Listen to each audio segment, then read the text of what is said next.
Bonjour à tous, nous entrons dans le temps liturgique de l'Avent qui va nous conduire jusqu'à Noël.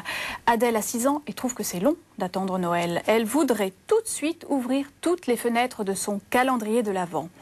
Et Arthur, lui, a 9 ans et vous le verrez tout à l'heure dans le reportage, il demande pourquoi on attend 4 semaines avant Noël. Comment vivre le mieux possible avec nos enfants cette période d'attente et de préparation à Noël? C'est le sujet de 1000 questions à la fois aujourd'hui avec mes invités. Geneviève de Tène. Bonjour Geneviève. Vous êtes psychanalyste d'enfants et d'adultes et enseignante à l'ISPC, l'Institut supérieur de pastoral catéchétique. Bravo, tout à fait. Bienvenue à vous. Et puis nous accueillons avec plaisir le Père Henri de Villefranche. Bonjour Père Henri. Bonjour. Vous êtes bibliste. Henri, on va répondre tout de suite à la question d'Arthur. Pourquoi l'Avent dure 4 semaines? 4 semaines, c'est pas très long, mais il faudrait préciser que dans la tradition liturgique, l'attente de l'Avent se prolonge avec, après Noël, avec la fête de l'Épiphanie. Et en fait, l'Épiphanie dure 15 jours parce que ça aboutit même aux premières manifestations de Jésus-Christ. 15 jours après être né, il est déjà adulte dans la liturgie. Et on aboutit toujours à ces 6 semaines, qui fait toujours 40 jours, un peu à l'image de Pâques. En tout cas, ça nous prépare à un grand événement. Parce que les orthodoxes appellent ce temps de préparation Noël, carême de Noël, et ça dure 40 jours chez les orthodoxes. Mais eux, ils vont jusqu'à l'Épiphanie, précisément. C'est le même système. C'est le même système. Bon, nous allons retrouver Arthur et ses camarades de catéchisme. Ils nous disent ce qu'ils savent sur le temps de l'Avent et comment ils le vivent. Regardez. À quoi ça sert cet Avent, le temps de l'Avent? Le temps de l'Avent, c'est ce qui se passe en décembre avant Noël. On attend Jésus. On attend 25 jours avant la naissance de Jésus. Est-ce que ça a une signification particulière pour vous, l'attente de Jésus? La naissance de Jésus signifie qu'il y a un nouveau être, un roi, un seigneur, quelqu'un de particulier qui naît et qui donne la joie. Est-ce que vous trouvez que c'est long d'attendre Noël? C'est long d'attendre parce que j'ai hâte que Noël arrive. C'est pas vraiment très long vu qu'on n'y pense pas, vu qu'à l'école on n'y pense pas vraiment. Les derniers jours qui se passent, on est très impatients parce qu'il y a quelque chose de nouveau, il y a une fête. Qu'est-ce qui se passe pendant ce temps d'attente avant Noël dans vos cœurs? Je ressens de la joie aussi parce que une naissance, c'est toujours joyeux. Et en plus, c'est la naissance de Jésus, alors... Je ressens de la joie parce que je vais rencontrer toute ma famille et on va fêter un bon moment ensemble pour fêter la naissance de Jésus. Qu'est-ce qu'on fait pendant le temps de l'Avent, à l'église, à la maison? Je vis beaucoup plus avec la famille que l'été et tout ça, parce que l'été, je suis avec mes amis plutôt. Et sinon...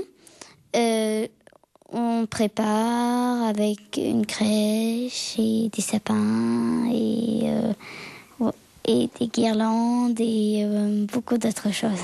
Moi, chez moi, je fabrique une crèche et puis des fois les dimanches je vais à la messe. Pour moi, c'est toute la même chose, moi que c'est les prières qui changent, c'est les lieux, c'est aussi les cadeaux, les guirlandes. Pourquoi Jésus a-t-il eu besoin d'attendre si longtemps avant de venir sur Terre? Dieu, il a attendu beaucoup de temps parce il voulait attendre le bon moment et la bonne personne pour que Dieu il vienne sur Terre. Est-ce que vous avez une grande question? Pourquoi on attend 4 semaines pour la naissance de Jésus-Christ? Ça signifie quoi d'avoir un sapin chez nous? Pourquoi on construit des crèches? Merci à Philippe pour ce beau reportage. Alors, ces enfants ont beaucoup de questions, on y reviendra tout à l'heure. Père Henri, les enfants font souvent la confusion orthographique entre avant, A-V-A-N-T, et avant, A-V-E-N-T. Que signifie le mot avant? L'Avent, donc, c'est la venue du Seigneur. La venue, alors c'est l'avènement, l'avènement, ça a été un peu contracté. Alors, justement, il y a un avant. Il y a même, il y a un avant avec un A, et puis en même temps, il y a du futur parce que l'avènement, au plan chrétien, suppose 3 dimensions. Alors, une mémoire du passé, Jésus est venu. Une dimension présente, Jésus continue de venir, il faut voir comment. Et puis une dimension future, il viendra dans la gloire pour juger les vivants et les morts. Voilà, alors c'est tout ça qui est en question. Justement, qui attendons-nous? Est-ce qu'on attend le bébé Jésus qui va venir dans la crèche, ou est-ce qu'on attend le retour du Christ ressuscité, le second avènement? On est chrétien, donc on sait que Jésus, il est déjà venu. Alors moi, je préfère dire la venue de Jésus plutôt que le retour. Ça fait un peu Goldorak, le retour. Il ne viendra peut-être pas le jour de Noël. Il ne viendra peut-être pas le jour de Noël, non. L'idée, c'est le même en plusieurs positions. Oui. Et j'ai beaucoup aimé entendre justement l'idée que Noël c'était toujours quelque chose de nouveau. Pourtant c'est la mémoire du même enfant Jésus qui est né, mais qui va rendre possible, et c'est notre espérance, le temps de l'Avent c'est le temps de l'espérance, qui certainement, et ça c'est génial, rend possible tout un tas d'attitudes, de projets, voyez, qui sont peut-être mis à notre disposition grâce à cette personne dont nous célébrons la naissance et dont nous attendons au présent et au futur qu'il continue de se manifester. Donc nous n'attendons pas que le bébé de la crèche. C'est important de le savoir et de le dire aux enfants. Justement, Geneviève, quel vocabulaire autour de cette attente de Noël avec les enfants? Le petit Jésus, le Christ, comment... Alors si on dit le Christ, je crois qu'on est un peu en avance sur son temps pour le coup. Je pense que ça peut être Jésus ou l'enfant Jésus, ou là aussi ça dépend ce qui parle aux parents ou aux catéchistes, mais quelque chose qui dit que pour l'instant la maturité de Jésus n'est pas encore atteinte, qu'on est en face quand même d'un bébé, c'est-à-dire de quelque chose qui va commencer et qui ensuite va prendre tout un avènement et tout un accomplissement. Enfin, oui, en effet. Alors, mais pour ne pas en rester à l'attente de la bonne nouvelle du bébé, c'est vrai, quand on est enfant, la naissance d'un bébé, c'est merveilleux. Sauf que le bébé Jésus, c'est pas qu'un bébé, c'est le Messie. Par quelle étape on peut aider les enfants d'année en année à comprendre toute la densité de cette bonne nouvelle de Noël? Je pense que quand ils ont eux-mêmes des petits frères et sœurs, ils voient bien qu'il y a un potentiel dans le bébé, mais que le bébé, il joue pas au foot en arrivant sur la terre, ce qui est quand même très très décevant. Et puis petit à petit, ils voient tout le développement et ils voient comment la relation aux autres vont permettre ce développement. Et je crois que dans l'avènement de la crèche, il y a aussi d'abord cette humilité de reconnaître qu'il y a une progression, il y a un avancement, il y a un emboîtement de toute notre expérience religieuse qui se concrétise dans cette cérémonie et dans ce moment-là, dans cet espace-là. Alors pour les enfants, c'est long, 4 semaines, d'autant plus qu'il y a l'attente de Noël est quand même exacerbée par l'environnement commercial, on peut le dire. Pourquoi la nature des enfants est de manière ontologique impatiente? Qu'est-ce qu'il y a derrière cette impatience? Je crois que notre nature humaine est impatiente parce que c'est tout le conflit entre nos pulsions, nos envies et puis la raison et la maturation est ce que va produire le fait d'attendre. Par exemple, quand on a faim, on a envie d'avoir à manger tout de suite. Quand on a envie de voir quelqu'un, on voudrait qu'il soit là. Eh bien, c'est pareil pour l'Avent. Quand on sait que tout d'un coup, il va y avoir Noël, on est impatient, on a envie que Noël soit là. Mais tout ce temps de l'Avent va permettre une préparation et va permettre de passer... Noël, c'est pas simplement avoir des cadeaux et je trouve que les enfants dans le reportage le disent magnifiquement, c'est un temps, c'est un moment où on va être ensemble, c'est un moment où on va vivre des choses tout à fait particulières et renouveler chaque année, ce qui est quand même formidable. Donc ce moment-là, ce temps-là, ça se prépare. Comme on prépare une fête, comme on prépare un début d'année scolaire, comme on prépare l'avènement de quelque chose. Et tout ce temps de préparation va faire toute une transformation intérieure, va créer un espace non seulement extérieur, mais intérieur de notre être pour être prêt à accueillir cet enfant qui arrive. Mais ce temps, l'enfant a besoin de l'apprivoiser. Alors je voudrais revenir sur l'attitude d'Adèle dont on parlait dans l'introduction. Adèle a 6 ans et elle veut ouvrir tout de suite toutes les fenêtres de son calendrier. Comment l'aider? Est-ce que d'abord le calendrier de l'Avent avant l'âge de 6 ans, avant l'âge de raison, c'est un moyen adapté pour aider un enfant à apprivoiser le temps qui passe? Ah oui, tout à fait. D'abord, ça lui fait prendre conscience du temps. Avant 6 ans? Avant 6 ans. Même si elle a envie de tout ouvrir? Oui, elle a envie de tout ouvrir, mais bon, voilà, peut-être qu'elle ouvrira tout, c'est pas grave, on refermera et on réouvrira, c'est pas très grave. Mais ceci dit, ça leur apprend les jours qui passent, ça leur apprend que ça approche, ça les inscrit dans un temps, et puis il n'y a pas généralement les calendriers de l'Avent, ça va aussi avec les prières, ça va aussi avec la préparation. Je pense aussi très importante la préparation des cadeaux. On peut dire que le fait que Jésus vienne, c'est une fête et que du coup on se donne des cadeaux. On peut aussi quelque part incorporer les cadeaux dans l'espace chrétien et penser aux cadeaux, penser aux autres, penser à ce qui fait plaisir. Je suis frappée par exemple aujourd'hui du nombre d'enfants qui reçoivent des cadeaux mais n'en font pas. Je trouve ça très dommage. On en reparlera, oui, dans la seconde partie sur cette préparation de la part des enfants. Je voudrais, comme on démarre l'Avent là ce dimanche, je voudrais vous proposer donc un calendrier de l'Avent qui est édité aux éditions de l'Emmanuel et qui est vraiment pour chaque jour biblique, un texte biblique proposé avec une actualisation. L'enfant peut construire sa prière. Et puis, il y a un bricolage aussi également de proposer et des cadeaux à faire. Donc voilà, aux éditions de l'Emmanuel, de très jolis dessins de Violaine Morlin. Oui, revenons sur cette préparation pour qu'elle produise des fruits. Justement, qu'est-ce que ça suppose comme attitude du cœur, de l'esprit et de tout l'être à privilégier? Alors, je vous pose la question à vous deux. Père Henri, peut-être? Moi, j'aimerais dire que dans l'attente, chacune des étapes apporte vraiment quelque chose. C'est-à-dire que, en fait, l'attente n'est pas une pure absence par rapport à l'événement. Et c'est pour ça que les temps de préparation sont quand même très construits. On a parlé par exemple du calendrier de l'Avent. Ça va être un cadeau, ça se prépare. Mais je veux dire que les étapes de préparation, elles apportent énormément. Et quelquefois, autant, si vous voulez, que l'aboutissement. Hein, c'est un petit peu comme quand on répète une pièce de théâtre, les séances de répétition ont toute leur saveur. C'est pas simplement utilitaire. C'est pas simplement donc une privation. Et cette idée justement d'apprendre, alors d'une part à maîtriser le temps, et puis de profiter de ce qui est imparfait, de ce qui n'est pas achevé, avant d'arriver à quelque chose de plus complet, me paraît là aussi au plan éducatif, au plan personnel, un moment très important, parce que l'idée de la totale, par exemple, la totale, la défonce, c'est au fond très illusoire. Et les moments imparfaits, ou les moments incomplets, apportent aussi, je crois, quelque chose de très important. Et Dieu, quand il promet quelque chose, il donne déjà les éléments nécessaires pour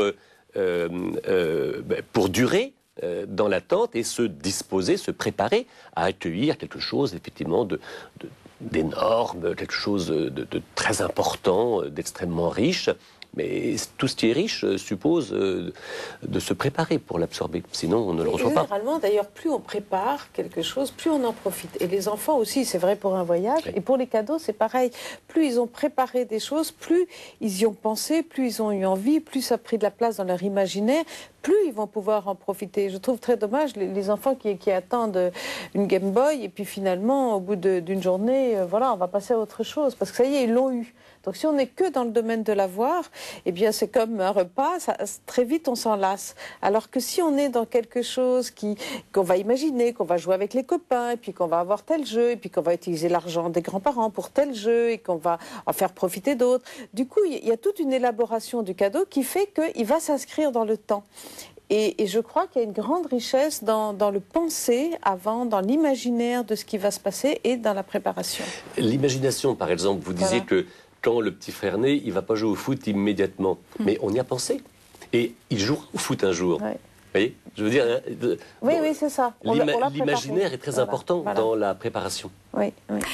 Alors avant de poursuivre notre conversation, nous allons regarder un reportage qui retrace la longue attente du Messie par Israël jusqu'à son avènement annoncé par le prophète Jean-Baptiste. Regardez.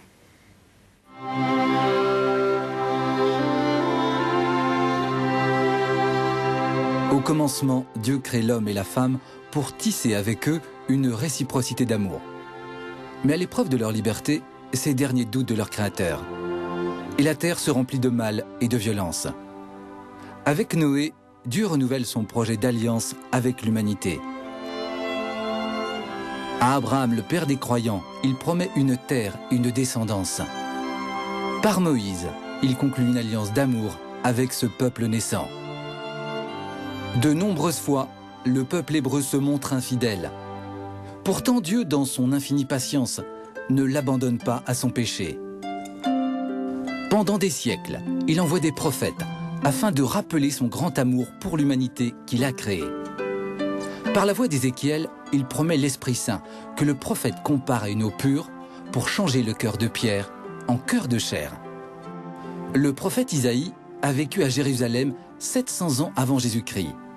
Il annonce la venue d'un fils qui sera lumière pour le monde. Voici, la jeune femme est enceinte. Elle va enfanter un fils. Elle lui donnera le nom d'Emmanuel. Depuis cette prophétie, le peuple de Dieu attendait dans la descendance de David un enfant en qui il pourrait reconnaître le Messie royal espéré, celui qui saurait toujours rejeter le mal et choisir le bien. Le prophète Isaïe a même décrit les signes qui permettront de le reconnaître. Sur lui reposera l'esprit de Yahvé, esprit de sagesse et d'intelligence, esprit de conseil et de force, esprit de connaissance et de crainte de Yahvé. Au croisement de l'Ancien et du Nouveau Testament, le prophète Jean le Baptiste est choisi par Dieu pour annoncer la venue toute proche de ce Messie.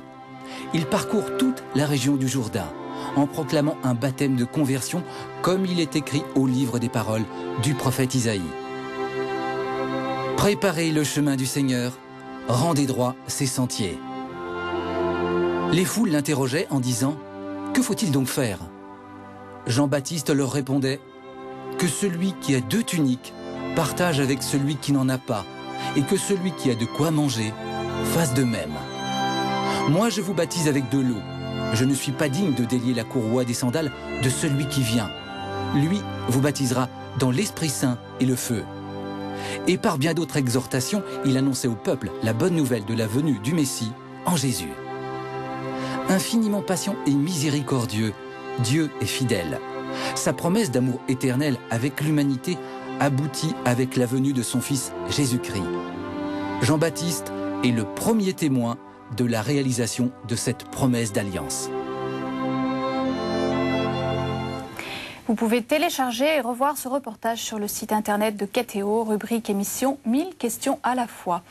Père Henri, pourquoi Dieu a-t-il attendu si longtemps avant de se manifester aux hommes en Jésus ? Pour que le peuple soit préparé.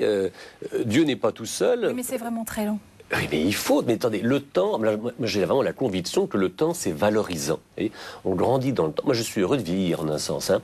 Je sais beaucoup plus de choses, je sais pas, je me sens plus humain aujourd'hui qu'il y a 20 ans, 30 ans. Le temps nous fait grandir, le temps nous fait rencontrer des expériences, des choses difficiles, des choses heureuses, et tout ça nous construit. Et le peuple d'Israël, qui représente l'humanité tout entière, est passé par toute une série d'étapes, d'expériences heureuses et malheureuses qui l'ont amené à une maturité. Ça sert à rien d'offrir un cadeau à quelqu'un s'il ne sait pas quoi en faire. Hein, si j'offre la somme théologique de saint Thomas d'Aquin à mon petit filleul qui a 5 ans, il ne saura pas quoi en faire. Et donc Dieu vient parmi nous. Qu'est-ce que ça veut dire? On n'est pas naturellement disposé à cela, on n'est pas immédiatement prêt à rencontrer ou à vivre intensément de grandes choses.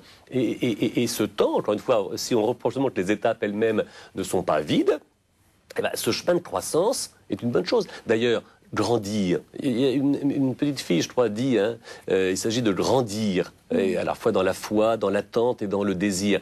Le fait même de croître, je crois que c'est un vrai bonheur. Alors Ariane disait dans le reportage, Dieu devait trouver le bon moment. Vous venez l'expliquer. Exactement. Et la bonne personne, mais la bonne personne, il l'avait déjà. Oui, mais il fallait que cette personne, même si c'est le Verbe éternel, naquit dans un lieu, dans un temps, dans une sociologie, dans une configuration qui est vraiment tout son sens. D'ailleurs, vous noterez bien que c'est pas forcément un nid très douillet qui a été préparé. Hein, et le petit Jésus, déjà, il va connaître des épreuves difficiles pour nous indiquer que ça aussi, ça fait partie de l'existence, mais il faut être prêt à assumer cela. Comment la liturgie traduit cette attente pendant les 4 dimanches jusqu'à Noël?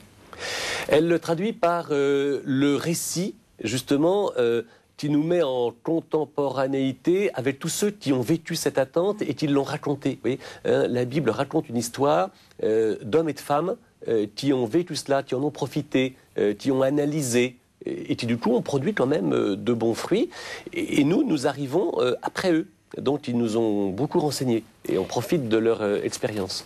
Qu'est-ce qu'on peut faire avec les enfants justement, parce que ce temps de l'Avent est rythmé par des textes, d'une liturgie. Alors on construit la crèche, d'ailleurs à partir de quand elle a commencé et comment s'appuyer sur cette liturgie qui nous amène jusqu'à Noël avec les enfants? Alors, on peut procéder aussi par étapes. On peut mettre la crèche, et à la crèche, on peut tous les jours, par exemple, rajouter un santon et puis parler de... Il y a toute une mythologie autour des santons, ou alors il y a des récits autour des santons. Donc chaque jour, vous parliez des calendriers de l'Avent où il y a un récit tous les soirs. On peut tous les soirs prendre un récit. Notre Bible, notre patrimoine est tellement riche en textes qu'on peut raconter des textes. C'est très très important les textes, parce que tous ces textes de la Bible sont très imagés. Donc ils parlent beaucoup aux enfants, et comme ça, ils voient tous ces personnages qui sont comme eux et qui attendaient quelque chose, et qui ont attendu. Et puis à un moment donné, il y a quelque chose qui s'est révélé. Donc on peut préparer cette attente et leur apprendre justement, comme le disait le Père Henri, de quoi est faite l'attente. Elle est faite d'une nourriture, donc il y a à nourrir l'enfant. Et alors, un enfant va facilement se laisser nourrir par ses parents, mais un adolescent, peut-être que ça va être plus difficile, un grand adolescent. Alors, les adolescents aujourd'hui, ils sont en soif de sens, ils sont en soif de recherche très fort. On peut leur proposer d'aller passer 2 jours à Thésée, de prendre 2 jours dans un monastère, de créer un espace intérieur pour soi-même être prêt, se préparer à accueillir l'arrivée de cette nouvelle qui est le Christ en nous. Le sapin, un enfant demandait, ça signifie quoi d'avoir un sapin chez nous? C'est peut-être pas un symbole religieux, je sais pas. Moi, j'ai pas l'impression que ce soit tellement un symbole. Parfois, c'est incorporé. J'en ai vu un l'année dernière dans ma paroisse. Donc, oui. On peut dire que ça indique un certain chemin. C'est-à-dire que sur une route, les poteaux indicateurs, donc les sapins qui sont verts, justement, au cœur même de l'hiver un peu désolé, il n'y a plus de feuilles. Et les sapins, alors en plus on va les décorer, on va les éclairer, on va les illuminer. L'arbre de vie, c'est quand même un... Voilà, je veux dire, on a ça dans toutes les religions, oui. Mais l'arbre de vie, l'arbre qui éclaire, l'arbre qui nourrit, l'arbre qui indique, je crois que c'est une bonne chose. On peut vraiment en faire quelque chose d'intéressant, il ne faudrait pas le supprimer. Geneviève, qu'est-ce que vous pensez de cette attitude avec la crèche de faire avancer un mouton à chaque bonne action jusqu'à Noël ? Oui, ça dépend ce qu'on met sur le terme de bonne action. Je crois que ce qu'on disait tout à l'heure, c'est que c'est de se préparer. Donc il faut aussi que la préparation, elle corresponde à la personne. Se préparer, ça peut être aussi se préparer dans son corps. Ça peut être qu'un enfant qui est, par exemple, souvent mal coiffé, on lui demande de faire un effort pour être bien coiffé, pour être beau pour le jour de Noël. Donc tous les jours, il fait un effort pour être bien coiffé. C'est pas forcément faire quelque chose pour les autres, là encore. C'est aussi quelque chose qui va préparer son cœur et ce qu'il est à attendre Noël et à accueillir quelque chose de beau, de festif, de nouveau. Voilà. Donc c'est préparer à faire du neuf. Ça peut être ranger sa chambre, ça peut être ordonner, je sais pas quoi, moi, ses affaires mais voilà, il faut faire attention à ce qu'on lui demande. Je crois que ce soit adapté à la préparation de Noël et de son cœur. Oui, faire du neuf. Comment concilier donc le folklore, l'agitation autour de cette préparation de Noël et la sobriété du récit de la Nativité, un enfant emmailloté de l'ange, voilà, tout simplement dans une mangeoire. Alors moi, je pense qu'il y a quelque chose à préparer dans le recueillement, c'est-à-dire de créer une intériorité. Et l'intériorité, c'est un espace intérieur et qui est aussi très en lien avec la contemplation. Et je pense que prendre un moment de contemplation, si c'est de la crèche à l'église, si c'est de la crèche à la maison, si c'est autour d'un texte, de créer des moments où l'enfant va pouvoir être avec d'autres, en paix et en lien avec ce qui est en train avec cette parole qui va le nourrir et lui donner un sens à cette fête de Noël. Donc faire des temps de silence ou d'activités un petit peu paisibles, de prière devant la crèche ? Oui, bref, hein, parce que les enfants, ils ne peuvent pas rester très très longtemps, mais juste des petits clins d'œil comme ça, des petits clins d'œil qui tout d'un coup dit qu'il y a quelque chose qui se passe à l'intérieur de nous. Et que c'est pas simplement, et que l'agitation, elle fait partie. Marthe, elle s'agitait pour recevoir le Christ. Donc effectivement, on peut s'agiter pour préparer la maison, pour se préparer, pour acheter les cadeaux, pour tout ça pour Noël. Ça fait partie de la fête. Mais il y a aussi quelque chose à l'intérieur de soi. Je sais pas ce que... Il y a une raison de s'agiter, c'est de se poser la question, d'ailleurs qu'on a dans l'Évangile, même si c'est à propos de Jean-Baptiste, quelques mois avant, c'est que sera cet enfant? Et c'est vrai que comment va-t-il être? Est-ce qu'il aura des cheveux, pas des cheveux? Bon, pour l'immédiat. Après, que va-t-il devenir? Et là, on voit que dans les récits de la Nativité, on a beaucoup d'éléments symboliques qui donnent à réfléchir.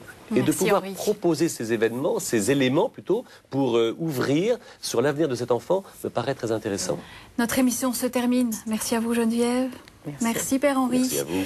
Merci à vous pour votre fidélité. Nous souhaitons à tous de vivre un Avent très heureux et fécond avec les enfants que vous accompagnez dans la foi chrétienne. Nous nous retrouvons la semaine prochaine avec cette question: qu'est-ce que ça veut dire Immaculée Conception? Au revoir à tous.